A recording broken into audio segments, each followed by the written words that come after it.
Oh, go ka na. Nag-hazard na. Go. Hazard na, go. Go.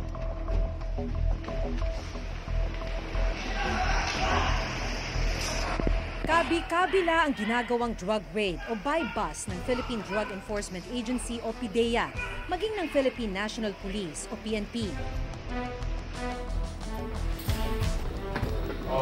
Kayo ay hinuli namin sa pagbibenta ng bawal na gamot. Pero sila mismo nagtataka kung bakit tila hindi nauubos sa merkado ang shabu. Nagbubunyi na tayo pag nakakuha tayo ng 50 to 100 grams to 1 kilogram or a little more. Yung pala, tuloy-tuloyada ang pumapasok. And just imagine the pain that, when you revisit yung lives that were lost in the course of the campaign.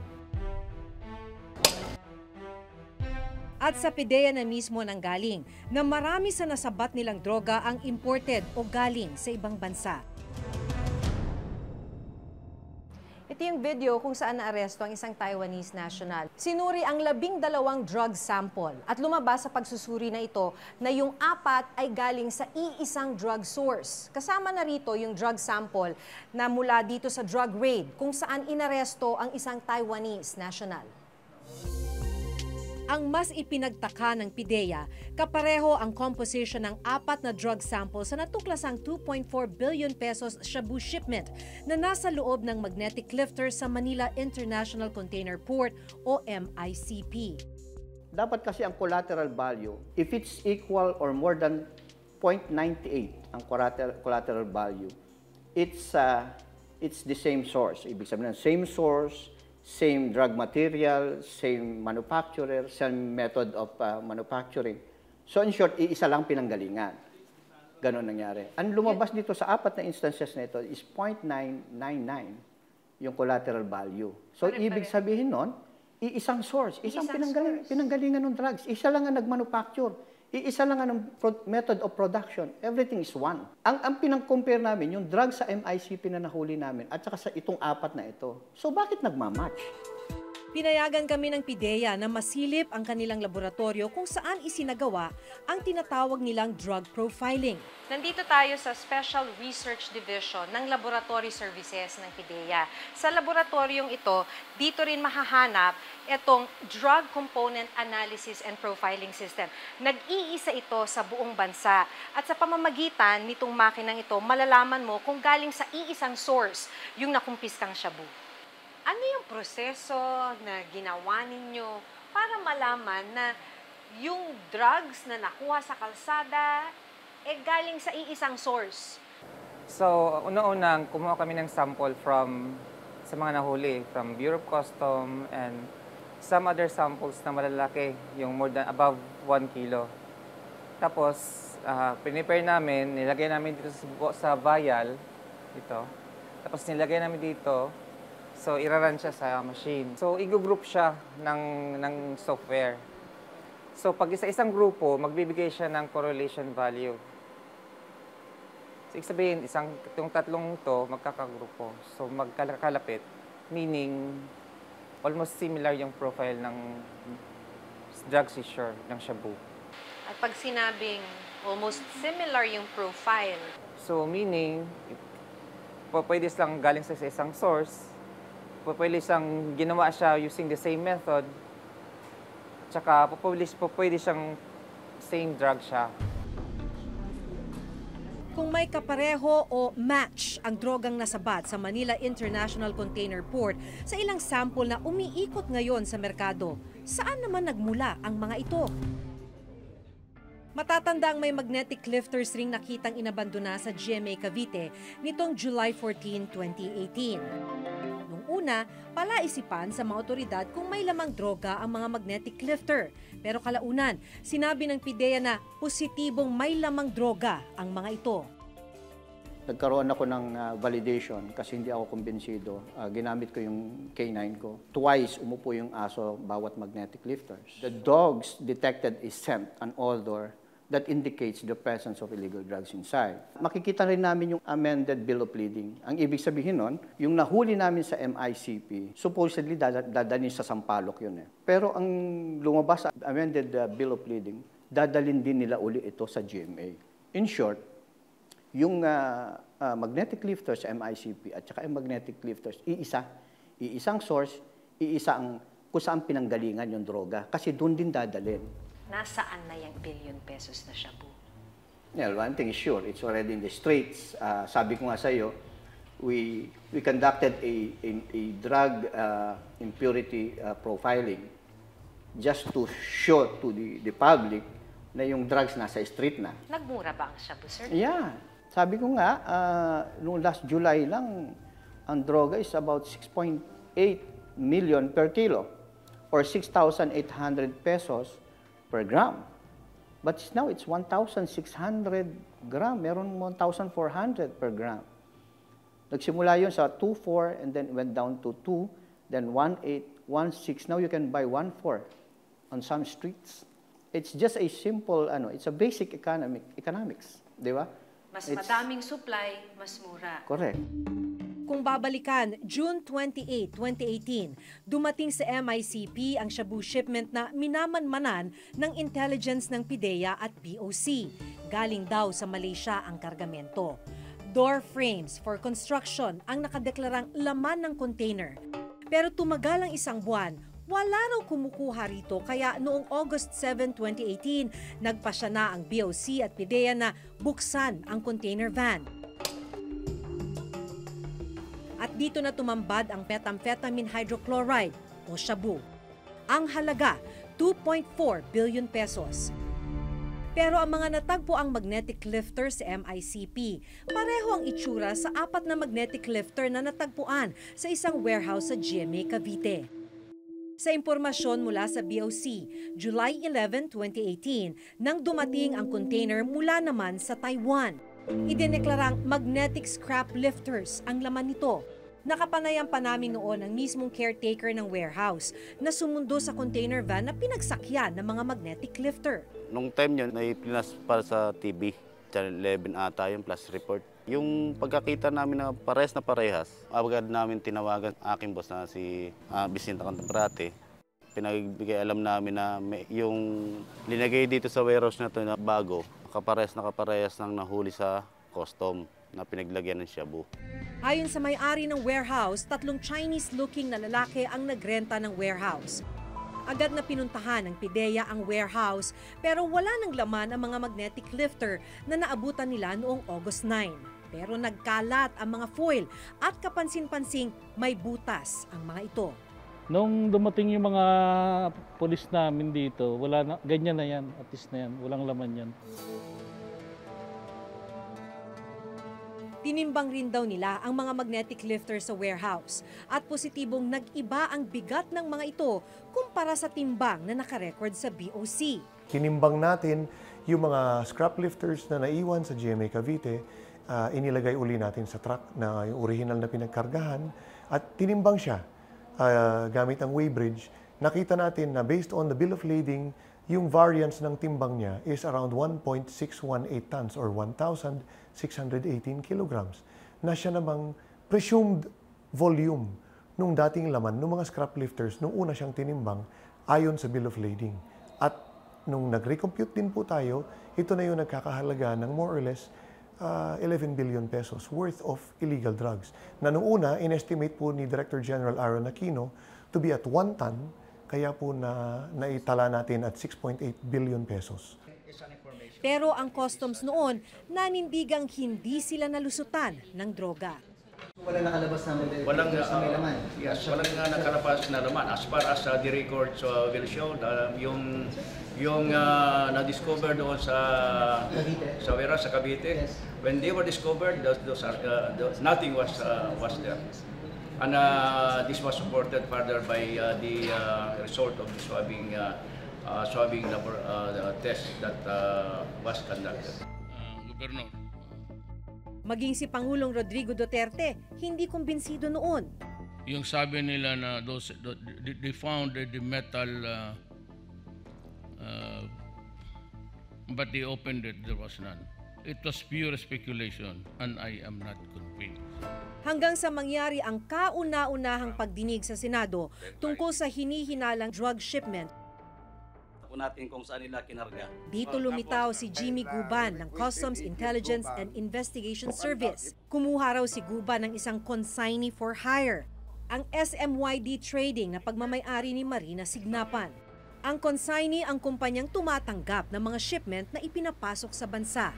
Sa pagdinig sa Senado, inamin ng nagpakilalang si Joel Maritana na humingi sa kanya ng tulong si Guban para sa kargamentong ipapasok sa bansa. Ang katotohanan po talaga nito, meron po din si Chairman, si Jimmy Guban na kaibigan, na si Romy Nabal. Yung po ang lumapit sa akin, na kailangan daw po ng tulong ni Mr. Jimmy Guban. Kailangan niya tulong. Anong tulong? Ay, hindi ko po alam sir kung saan po tulong yun. Pero depensa naman ni Guban na parte lamang ito ng kanyang trabaho. Without that operation, sir, hindi po mahuli yung nasa loob ng Bureau of Customs. Really? Yes, Your Honor. So dapat saluduhan kita ngayon, bigyan kita ng medalya. I'm sorry, sir, but that is part of my papel lang po, sir. Sa ginawang pagdinig, umamin din si Signapan na tumanggap siya ng bayad para sa pagpasok ng kargamento mula Taiwan. I-acknowledge ko lang itong kargamento dahil darating to, sisingilin kita ng charges. In-acknowledge mo rin? Opo. Binayaran ka niya? So for that particular shipment, in-acknowledge ko po. Siningil ko po siya ng 50,000 pesos. 50,000? Sa memorandum na ito na inilabas ng Bureau of Customs noong 2017, nakasaad na lahat ng kargamento na natag ng red kailangang sumalang sa X-ray inspection. Kapag may nakitang suspicious image o kahina-hinala, isasalang naman ito sa physical inspection. Yan, walang laman.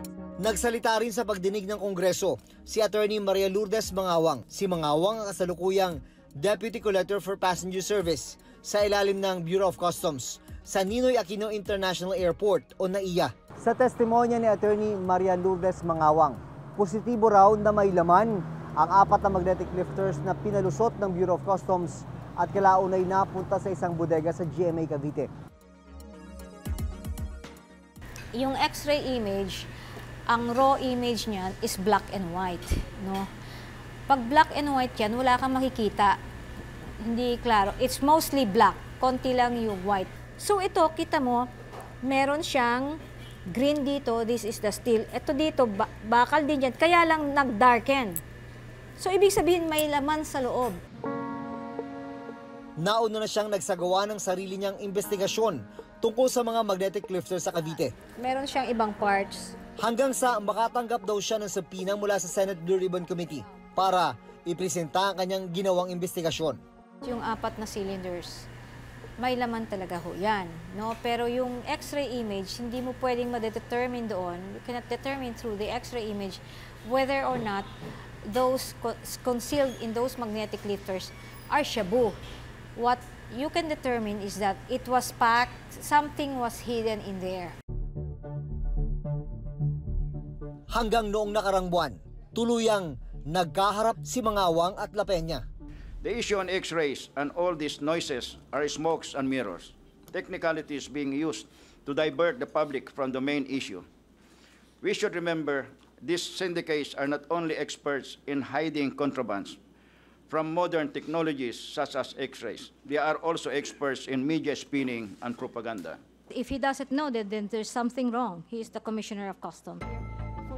Nanindigan si Mangawang na may laman ang mga magnetic lifter na dumaan sa X-ray ng Bureau of Customs. Pag first time mo nakita, kailangan buksan mo. So ito yung nakita ko, at kinumpare ko sa pictures nung nasa MICP na may laman ng shabu, parehong-pareho yan. Sumunod namang nagbigay ng testimonya ang Bureau of Equipment ng Department of Public Works and Highways o DPWH tungkol sa mga magnetic lifter. With such larger design, it's not fit for purpose to use as a lifting equipment. It's doomed to fail. Ang assessment nila is that it is modified. The lifting capability will definitely be a failure. Hindi siya makakabuhat kasi it was made just to hide drugs inside. Si La Peña biglang nag-iba ng mga pahayag matapos marinig ang mga testimonya sa kamera. Talagang may nakalusot nga. But of course, it was a very sophisticated way of shipment ng mga drug syndicate. And these are the things that we want to discover and to be able to remedy. Malayong-malayo ito sa una niyang pahayag sa akin nung nakarang buwan. Walang nakalabas na Walang may laman. Yes, walang nakalabas na laman. Maging si Pangulong Duterte, nag-iba na rin ang pahayag at pinapaaresto ang customs official na si Guban. Kaya si Guban, niririnig ko ang niya. Patawag ko si Albayde, arestuhin mo. Na inutusan lang siya ni Mr. Guban. Matapos ang pagdinig sa Senado, October 9, 2018, inilabas ng Pangulo ang listahan ng mga opisyal ng gobyerno na sangkot daw sa iligal na droga. Kabilang dito si Colonel Eduardo Asierto ng PNP at dating Deputy Director General ng PIDEA na si Ismael Fajardo. Between May to June 2018, Colonel Eduardo Jojo Asierto contacted me regarding several importation transactions involving the following: A. Importation of kitchen tissues. B. Importation of pants and clothes. C. Importation of 4 magnetic lifters. I told Colonel Asierto that it was possible to work on the release of these goods provided that it shall be properly declared just like the first, second, and third subjects. Pero nauna nang itinanggi ni Asierto na may kinalaman siya sa pagpupuslit ng kontrabando. Hindi po ako nagpasok. Nag-share po ako ng information sa kanila na merong papasok. Pero yung sinasabi niya na ako yung nagpadala, hindi po yun totoo. Hindi ko po gagawin yun. Wala akong alam. Tumanggi namang magbigay ng pahayag si Fajardo sa issue. Kasalukuyang nasa kustodiya na si Guban ng Department of Justice o DOJ. 7 persons of interest, all of them are Chinese looking. I don't know if they're Hong Kongese or Taiwanese, no? Pero there are 7 of them. One of them was already arrested, si Mr. James Fong. We are continuing to conduct investigation on it and identified na rin sila. Ayon mismo sa PIDEA, mas marami sa ngayon ang imported drugs kumpara sa mga locally made. Ang drugs ay pumapasok internally or externally. Pag internally, yan yung niluluto na droga sa atin sa loob. Which I think na medyo mas kukonti kumpara doon sa mga pumapasok yung pina-smuggle.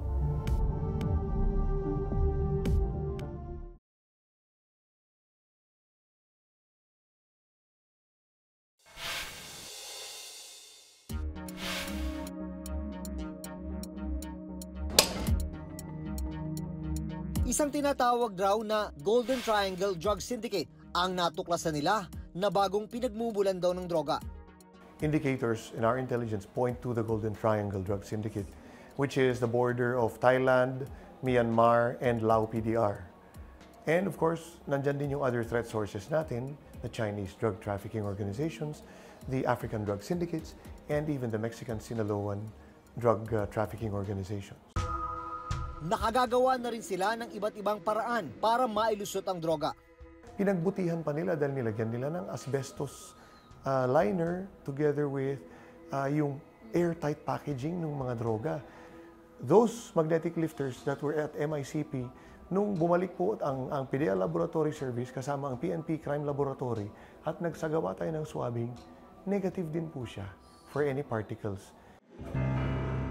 Ayon kay Professor Ronald Mendoza ng Ateneo School of Government, malaking hamon ngayon sa pamahalaan na mapanagot ang source o pinagmumula ng droga. Dahil hindi raw matitigil ang droga kung ang mga maliliit lang ang nahuhuli o napapatay. Hindi mo pwedeng takutin na lang ang lahat at i-expect na mawawala yung problema. Kalaban natin ay mga kriminal, no? Ang issue dyan ay kung hindi malakas yung border control natin, tapos yung atin namang customs ay puno ng mga corrupt na tao, butas-butas ang ating bansa. Pwede silang pumasok dito, pwedeng isama yung drugs sa iba-ibang mga bagay na nasa smuggle sa bansa natin. Sa gitna ng kontrobersya sa nakalusot na drug shipment sa BOC, inilipat si Commissioner Isidro La Peña sa TESDA bilang bagong Director General nito. Pero ang tanong, paano masisigurong mapanagot ang mga taong nasa likod ng bilyong pisong drug shipment? Kung ang solusyon ay tatanggalin siya tapos ililipat lang pero hindi naman talaga natin pinag-aralan kung ano yung nagkamali, kung paano ayusin yun, magiging ano lang yan, recycling of officials, and recycling of the problem. Interagency cooperation is still the best approach to a problem like this. Dahil kung aasa lang po tayo sa isang ahensya, talagang mahihirapan po sugpuin ang problema sa ganito kalaking magnitude. Kasama na rin ang pagsugpo sa korupsyon.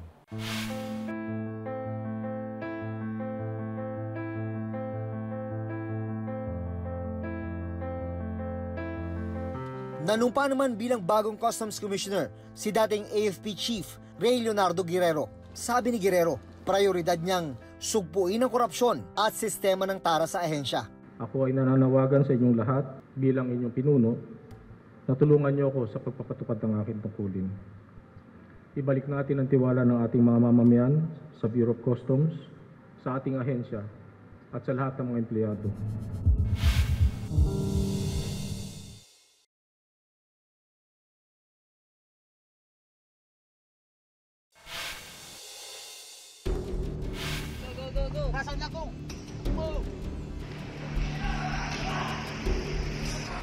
Sa kabi-kabilang drug operations ng mga otoridad, bakit tila hindi matuldukan ang illegal na drogang kumakalat sa kalsada? Saan ito nagmumula? At sino-sino nga ba talaga ang nakapagpupuslit nitong papasok sa bansa? Hanggang sa susunod na Huwebes, ako si Maki Pulido. Ako si Jun Veneracion at ito ang nakatala sa aming Reporter's Notebook.